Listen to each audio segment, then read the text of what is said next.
ఈరోజు ప్రధానమంత్రి మోదీ గారికి, అమిత్ షా గారికి నా అమెరికన్ మిత్రులు, ట్రంప్ మిత్రులైన సెనేటర్ టిమ్ షీ గారు 3 రోజుల క్రిందట నాతో వీడియో చేశారు. ఈ రోజు ట్వీట్ చేసి వందనాలు చెప్పారు. ఎందుకు అంటే ఎఫ్సిఆర్ఏ బిల్లు గురించి అపార్థాలు అవ్వకూడదని నేను 6 రోజుల క్రిందట వీడియో చేశాను. నిన్న ఇండియన్ అంబాసిడర్ అమెరికాలో ఉన్న ఆయనతో 65 నిమిషాలు గడిపి 30 పాయింట్లు చెప్పాను. ఏంటి అంటే, ఒకటి, ఎఫ్సిఆర్ఏలు అవినీతిగా డబ్బు తీసుకొచ్చి మత మార్పిడి చేసి ఫోర్స్ఫుల్ గా తప్పు చేసిన వాళ్ళు ఎఫ్సిఆర్ఏలు అన్ని ఈ 12 సంవత్సరాల్లో కొన్ని వేలు క్యాన్సిల్ చేసేశారు.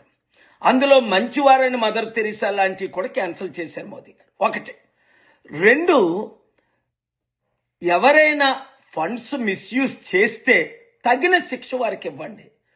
3, నేను అబ్జెక్ట్ చేస్తుంది ఏంటి అంటే 16A ఏముందంటే ఆ బిల్లులో వందల వేల సంవత్సరాల నుంచి చర్చెస్, హాస్పిటల్, స్కూల్స్, యూనివర్సిటీలన్నీ ఎఫ్సిఆర్ఏ క్యాన్సిల్ అయిన వాళ్ళవి, క్యాన్సిల్ చేసిన వారి ఆ ప్రాపర్టీలు లక్షల కోట్లు గవర్నమెంట్ తీసేసుకుంటుంది. ఏం తీసుకొని అదాని అంబానీకి ఇస్తారా? ఒప్పుకోరు కదా. చట్ట ప్రకారం మాకు ఈ ప్రాపర్టీ వద్దు, ఇది ఫారెన్ ఫండ్ తో కట్టారు, విదేశీ డబ్బుతాము, ఆ డబ్బులు తిరిగి ఇచ్చిమని క్లాజ్ ఉంది. ఢిల్లీ హైకోర్టు కూడా తీర్పు ఉంది. ఇప్పుడు నేనే ఉన్నాను.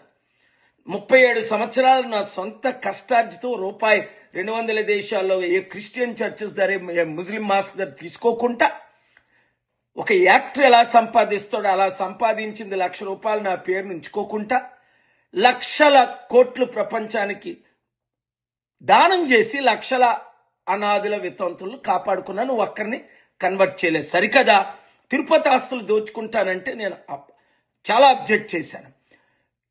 ఇది తిరుపతి దేవస్థానం. అలాగే లడ్డూ వివాదం గురించి, అయ్యో హైందవుల మనోభావాలు దెబ్బతీస్తున్నట్టు వీళ్ళు పొలిటికల్ చేస్తున్నారని సుప్రీంకోర్టు వరకు వెళ్ళాను.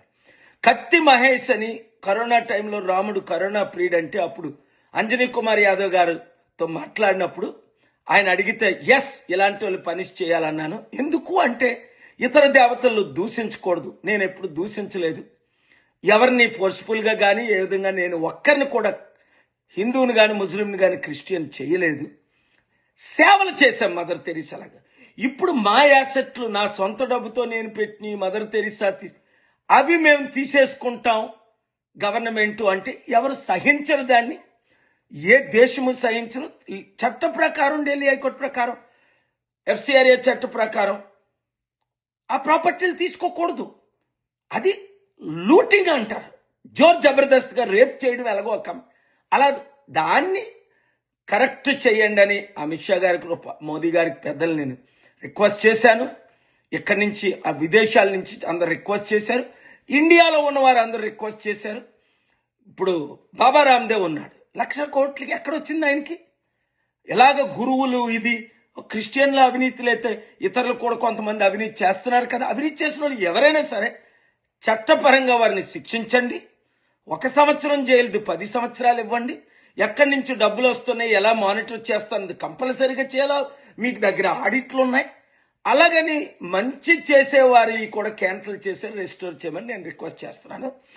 ఈ వీడియో అపార్థం చేసుకోకుండా ప్రతి ఒక్కరికి షేర్ చేయమని, అలాగే సెనేటర్ గారు నాతో, అమెరికన్ సెనేటర్ ట్రంప్ గారి ఫ్రెండ్ కూర్చున్న వీడియో కూడా షేర్ చేయండి. ఆయన చేసిన ట్వీట్ ని షేర్ చేయండి. అందరికీ మనోనేత్రాలు తెరిచేటట్టు కొంతమంది మిస్గైడ్ చేసి హిందూ క్రిస్టియన్ మధ్య గొడవలు పెట్టడానికి ముస్లిం చూస్తున్నారు. వద్దు. హిందువులు జై శ్రీరామ్ అంటారు, క్రిస్టియన్స్ జై జీసస్ అంటారు, ముస్లిమ్స్ జై అల్లా అంటారు. అది మన ఇండియాలో ఉన్న డెమోక్రసీ. అది ఎప్పుడు కాపాడుకోవాలి. Thank you very much. God bless you. ఈ వీడియో అందరికీ షేర్ చేయండి.